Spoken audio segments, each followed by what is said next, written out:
여러분 잘 아시는 스데반의 순교의 장면입니다. 초대교회에 예수님을 믿고 따르던 열렬한 충성된 성도들과 예수를 죽인 당시 권력자들 사이의 갈등이 예수님 부활 이후에 계속되고 있는 장면입니다. 이 스데반을 잡으러 온 사람들 앞에서 스데반이 한 설교는 매우 중요한 내용이라서 여러분 오늘 설교를 들은 다음에도 이제 곱씹어서 다시 한번 보시기 바랍니다. 스데반은 지금 목숨의 위협을 받는 자리에서 어찌 보면 마지막 유언같이 또는 하나님의 일하심과 알아듣지 못하는 미련한 죄인들을 향한 꾸중같이 이 마지막 설교를 합니다. 이스라엘의 역사를 간략히 나열하는데 하고 싶은 초점은 오늘 본문 마지막쯤 51절에 목이 곧고 마음과 귀에 할례를 받지 못한 사람들아 너희도 너희 조상과 같이 항상 성령을 거스르는도다. 너희 조상들이 선지자들 중에 누구를 박해하지 아니하였느냐. 의인이 오시리라 예고한 자들을 그들이 죽였고 이제 너희는 그 의인을 잡아준 자여 살인한 자가 되나니 너희는 천사가 전한 율법을 받고도 지키지 아니하였도다 아니라. 이렇게 긴 설교의 핵심이 너희 선조로부터 지금까지 그리고 예수를 죽일 때에도 그리고 내 앞에도 동일한 이유와 동일한 그 죄성을 가지고 나와 있다라고 꾸짖는 장면이죠. 그 뒷절도 좀 봐야 됩니다. 그들이 이 말을 듣고 마음에 찔려 그를 향하여 이를 갈거늘 스데반이 성령 충만하여 하늘을 우러러 주목하여 하나님의 영광과 및 예수께서 하나님 우편에 서신 것을 보고 말하되 보라 하늘이 열리고 인자가 하나님 우편에 서신 것을 보노라 한데 그들이 큰 소리를 지르며 귀를 막고 일제히 그에게 달려들어 성 밖으로 내치고 돌을 칠세 증인들이 옷을 벗어 사울이라 하는 청년의 발 앞에 두니라. 그러니까 이 장면이 어떤 장면이냐면 이제 스데반은 예수가 누군지 알고 충성된 그 종이 되었고 그 복음을 전하고 그것은 하늘 하나님의 창조와 섭리와 종말에 관한 중요하고도 중요한 내용이지요. 그러나 이스라엘은 선조로부터 한 번도 순종된 마음을 가지지 못한 역사를 가졌고 예수가 왔을 때도 예수에게 그랬고 지금도 너희가 내 앞에서 그러고 있다. 그리고 하늘을 우러러봤더니 예수님이 재판석에서 일어나시는 겁니다. 어느 쪽 손을 들어줘야 맞습니까?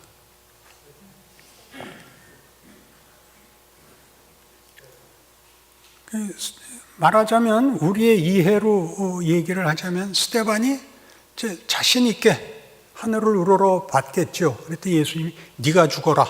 그렇게 되는 장면. 그냥 쉽게 웃으면 안 돼요. 웃고 잘 생각해야 돼요.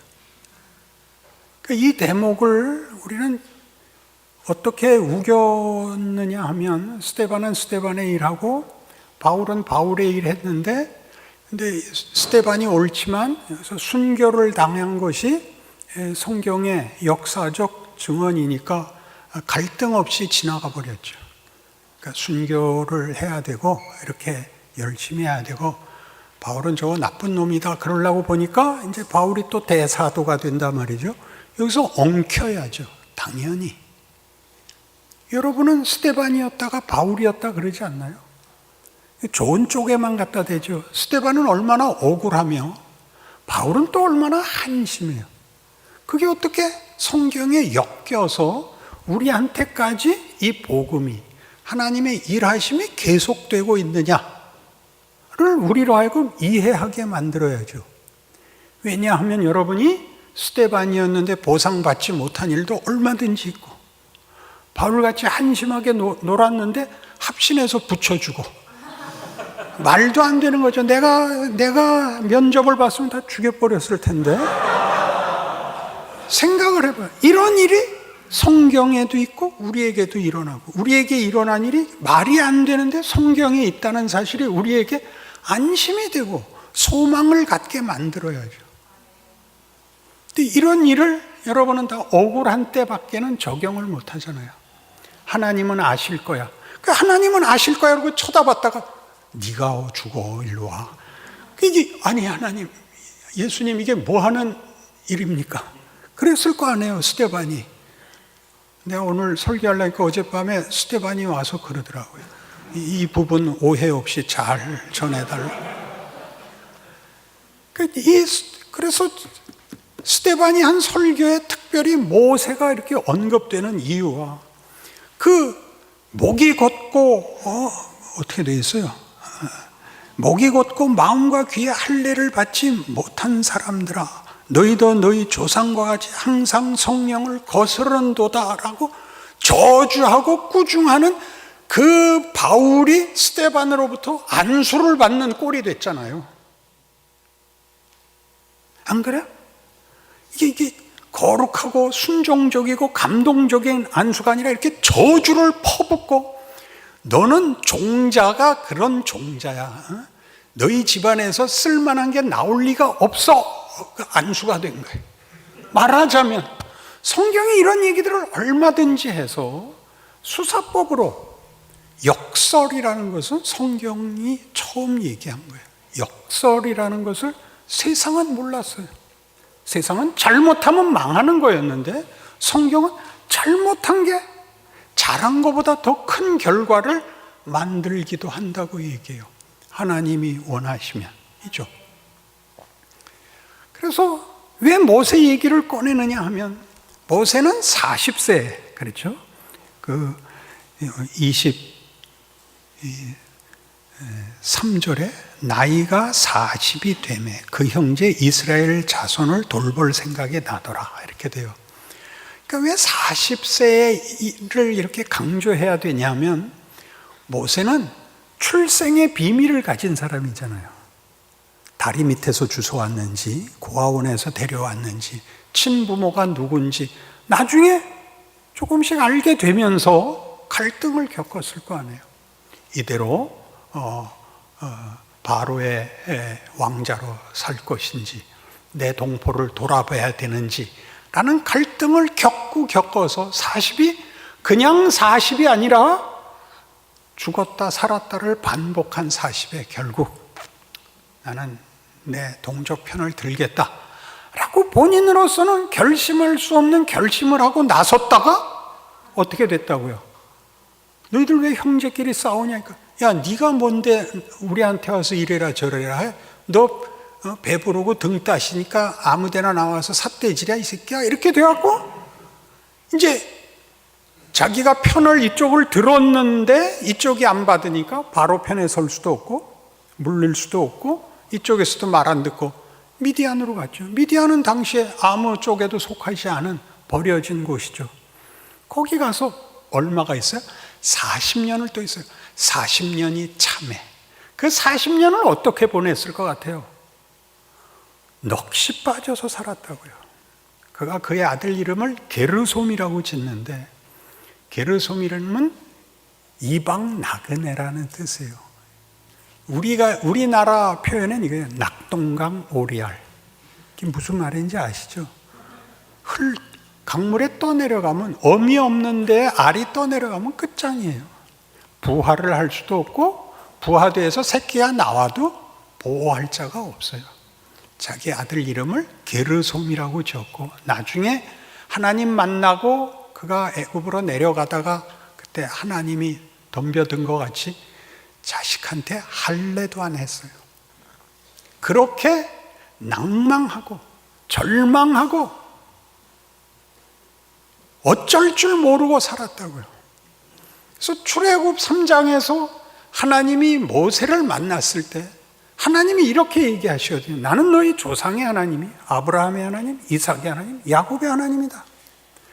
나는 내가 약속한 것을 어기지 않고 네 조상들에게 한 약속을 이루려고 지금 너를 찾아왔다. 너 가서 내 백성을 구해라. 그래서 모세가 금방 하는 반응이 뭐냐면 하나님 무슨 일을 이렇게 하세요? 였어요. 당신은 누굽니까? 당신의 이름이 뭡니까? 이렇게 점잖게 표현되어 있는데 이름을 묻는다는 것은 이렇게 말이 안 돼서 묻는, 당신은 생각이 있으십니까? 그렇게 물었더니 하나님이 나는 스스로 있는 자니라 그래요. 지금 모세가 하는 질문에 대한 정당한 그 답을 풀으면 나는 하나님이기를 한순간도 멈추지 않는 하나님이니라, 그런 뜻이에요. 네 40년이 헛됐거나 잊혀졌거나 외면됐거나 실패한 40년이 아니다 그래요. 모세가 그 말 듣고 이해를 했어요? 못했어요? 어때요? 여러분은 신학교일 동안 한 교육이 전부 눈치 보는 것 뿐이죠. 그죠? 물어보면 딱 당연한 답은 물론 아닐 거예요. 그냥 그렇게 물어보는 건 없으니까 한 번 꼬고 함정이 2번 꼬였을지 모르죠. 그러니까 일단 침묵을 하고, 그래서 정상적인 생각이라는 게 없어져 버렸어요.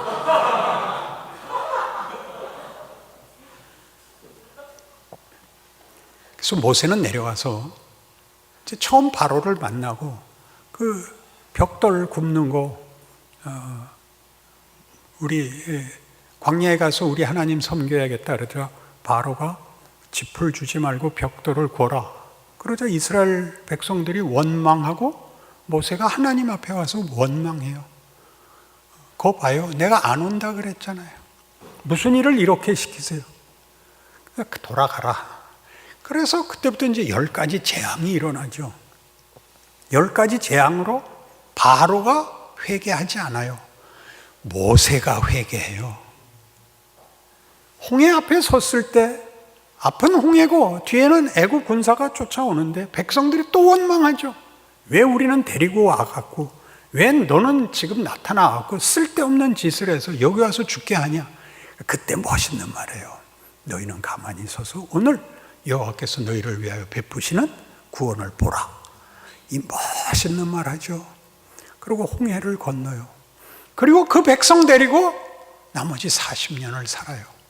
우리는 시내산에서 금송아지 만들었을 때 하나님이 이 백성을 진멸하고 너로 새로운 민족을 만들겠다 그럴 때 모세가 뭐라고 말을 하죠? 이 백성을 진멸하시려면 내 이름도 생명책에서 빼주십시오. 신통한 말을 하죠. 무슨 말이냐 하면 하나님, 저는 얘네들보다도 더 못났었습니다. 나를 부르셨다면 얘네들은 당연히 얘네들 그러면 나중에 천국 가서 만나면 이것들이 나한테 지랄 떨지 않을까요? 얘네들이 죽어야 된다면 저는 마땅히 벌써 죽었어야 맞습니다. 그러는 거예요. 그러니 이런 성경의 내용들이 왜 있죠? 여러분이 하나님 앞에 진심을 바치고 충성을 바치고 간절하고 소원이 있으면 형통한 길, 분명한 길이 보이는 게 아니라 막막한 길이 정상인 거예요. 40세에 떨쳐 일어났다가 짓 밟히고 그 다음 40년을 정말 허송세월을 했는데 그게 허송세월이 아니래요. 하나님 일하심이 오늘 스데반 사건에서 보듯이 얼마나 분명해요. 스데반은 너무나 정당하고 바울은 너무나 부당하죠. 그런데 재판하러 일어나신 예수님이 바울을 살리고 스데반을 잡아간다니까요. 바울은 그 다음 장 8장 시작이 이렇게 됐어요. 사울은 그의 죽임을 당연히 마땅히 여기더라. 이렇게 됐어요. 자신만만이에요. 살기가 등등해서 다메섹으로 가다가 예수를 만나요. 바울은 회개하지 않았어요. 하나님을 찾지 않았습니다. 그는 당연히 자기가 잘하는 줄 알고 살기가 등등해서 가다가 예수를 만납니다. 그리고 그는 변합니다.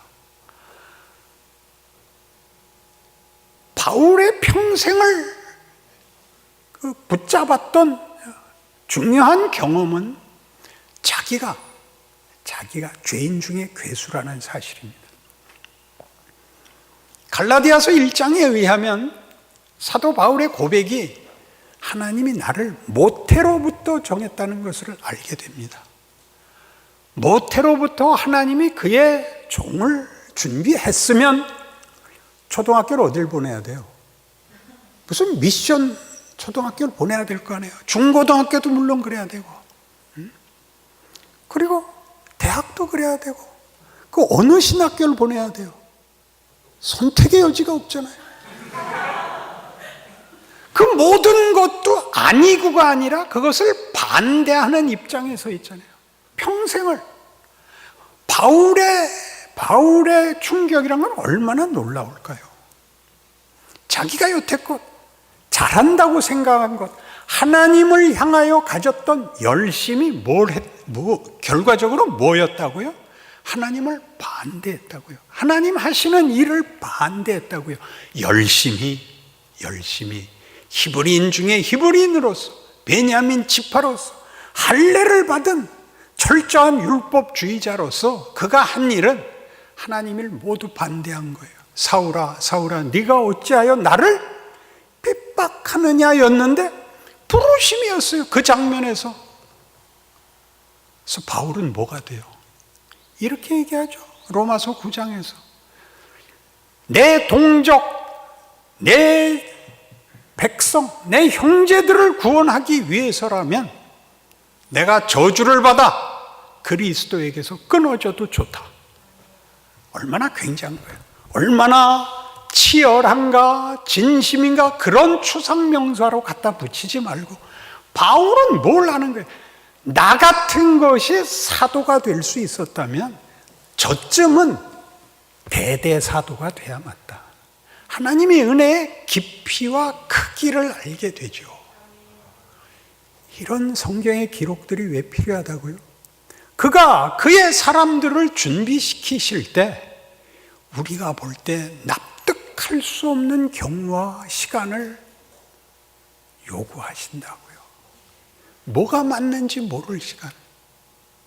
그리고 평생 상처가 되는 실수들을 우리로 품게 해요.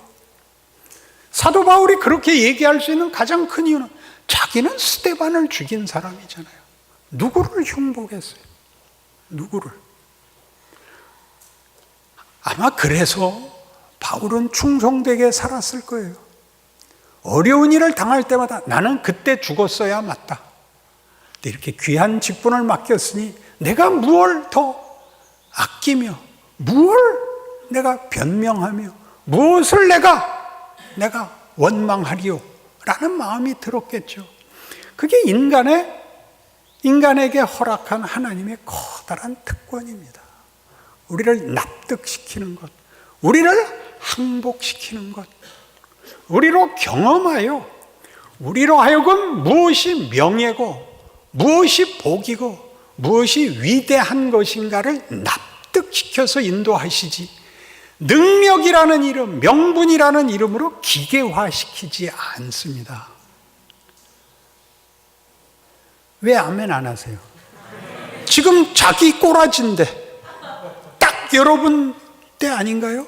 신학교 1학년 들어왔을 때 펄펄 살아있는 사람들은 생각 없는 소수의 사람만 펄펄 뛰고 와 있어요. 나머지는 다 이게 뭔가죠?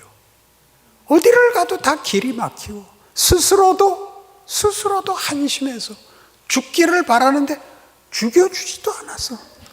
마지막으로 온대. 강남 금식기도원에 가서도 해결 못 받고 계속 온대. 합신. 들어오면 그나마 뭔가 증거가 하나 보일 줄 알았는데 아무것도 없다 이거죠. 그게 하나님이 그의 백성을 다루시는 방법입니다. 인간이 할 수 있는 경험과 이해와 결정에 가장 깊고 가장 위대한 데까지 우리를 밉니다. 고통스럽습니다. 살아있는 게 죄인 것 같고 하나님 이럴 수가 있습니까? 라는 원망이 나옵니다. 원망이 나옵니다. 하나님이 그 원망을 받습니다. 기가 막히죠. 여러분 이런 거 해봤나요? 기르면서 배웠을 테고 어려서 해본 거예요. 엄마 아빠가 왜 있는지 원망스러워 봤죠? 귀찮기만 하잖아요. 밤낮 욕만 하고. 그래서 없는 게 나아요? 그렇게 말하지 않죠. 여러분 자식한테 그 말 들어야 돼요. 엄마는 꼭 마귀 같아. 그 말 안 들으면 최선을 다하고 있지 않은 거죠. 어떻게 애가 하자는 걸 다 해줘요? 너 이 새끼 죽을래? 너 네 엄마가 얼마나 무서운지 보여줘? 손톱 한번 뽑아볼까? 그쯤 나가야 될 거야. 적어도 하나님이 인간의 애정과 인간의 소원과 인간의 간절함을 넘어서지 않는다면 무슨 그런 신을 섬기겠어요? 기독교가 뭔지, 그 아들을 이 땅에 보낼 수 있는 하나님이라는 게 그게 무슨 말인지를 알아야 될 거 아니에요. 어떻게 쉽게, 그렇게 쉽게 예수를 믿는다는 고백이 그렇게 쉽게 아무 때나 가장 값싼 문제 해결책으로 무슨 주문같이 무슨 헛소리같이 그렇게 남발될 수 있냐 이거죠. 여러분 진지한 거라는 거는 결코 폼 잡는 게 진지한 게 아닙니다. 여러분이 실제로 경험하여 여러분의 한계와 여러분 마음에 있는 영혼의 울부짖음에 저 극한까지 가봐야 되는 겁니다. 하나님 어디까지요? 어디까지요? 어디까지요? 네가 죽어라. 거기서 바울이 탄생합니다. 우리 자유세계 모든 기독교가 여기서 시작이 되는 셈이죠. 유대에 갇혔던 기독교가 이방으로 나오게 되지요. 뭘 해서 나왔다고요? 스데반 죽여서 시작이 됐다고요. 우리는 스데반이었다 바울이었다는데 바울도 나중에 결국 뭐죠? 고난당하고 그에게 준 그 안수식이 뭐였어요? 넌 이방의 사도가 돼야 하고 네가 임금들 앞에 이방 앞에 복음의 증거자로 서야 된다. 네가 얼마나 많은 고난을 받아야 할지 일일이 나열할 수가 없다. 이런 안수를 받죠. 하나님의 일하시면 후회하심이 없습니다. 하나님께서 우리가 아는 우리의 기대와 우리의 능력 안에서의 소원을 이루어주는 분이 아니라 이루 말할 수 없는 세계, 이루 말할 수 없는 자리를 우리에게 요구하십니다. 하나님의 자녀, 하나님의 종, 하나님의 사람으로 만들기 위하여 우리의 평생에 우리와 씨름하십니다. 우리가 이긴 게 아니며 진 게 아니며 우리의 원망이 끝이 아니며 우리의 실패가 끝이 아닙니다. 하나님은 하나님의 길을 중단하실 수 없습니다. 우리 하나님은 성경이 그토록 주장하는 여호와로라 여호와로라 은혜롭고 자비롭고 노하기를 더디하고 인자와 진실이 많은 하나님이로라 속에 다 들어있습니다. 방법론, 어떤 이해관계, 어떤 보상, 어떤 법칙보다 큰 하나님이신 그 크기와 그 은혜와 그 권능과 그 기쁘심으로 우리와 인류의 역사를 주관하십니다.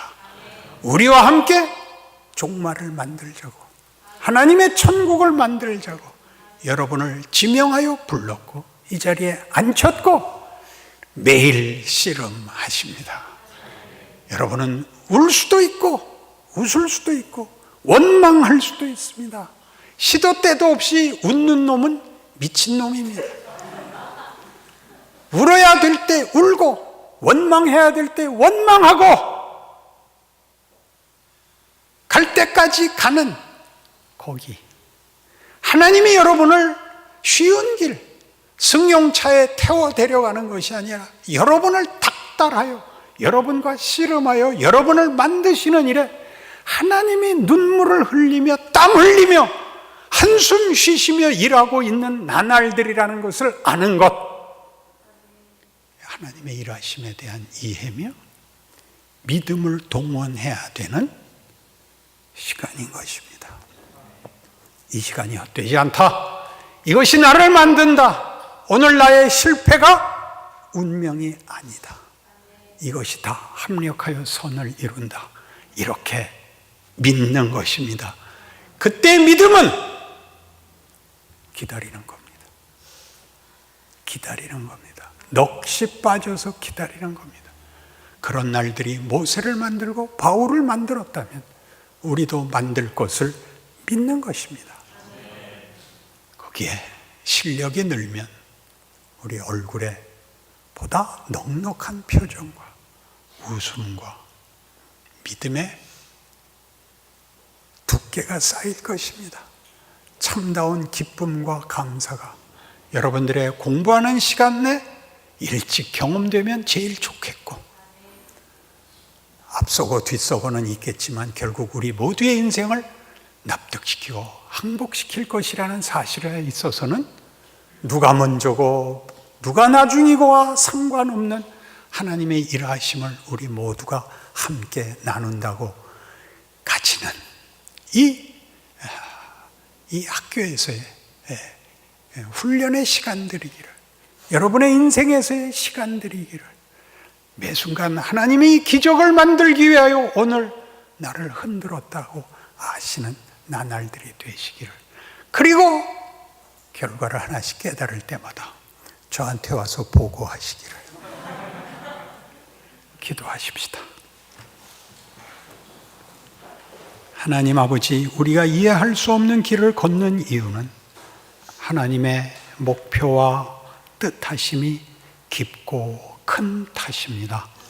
우리의 눈물과 우리의 한숨은 우리의 한계를 벗어나는 하나님의 목적과 일하심의 크기 때문입니다. 그 비명과 그 눈물과 그 한숨이 기적과 하나님의 권능 앞에서 찬송으로 바뀔 것을 믿습니다. 그러니 오늘을 살아내는 인내와 충성심과 믿음과 지혜와, 주여 안 되면 죽을 수 없게 하시는 하나님의 붙잡으시는 손길로 붙들어 주시옵소서. 승리를 보는 그날까지 우리 모인 배우는 이 학교와 여기 앉은 하나님의 종들의 생애와 순간들에 늘 넉넉하게 하여 주시옵소서. 예수님 이름으로 기도합니다. 아멘.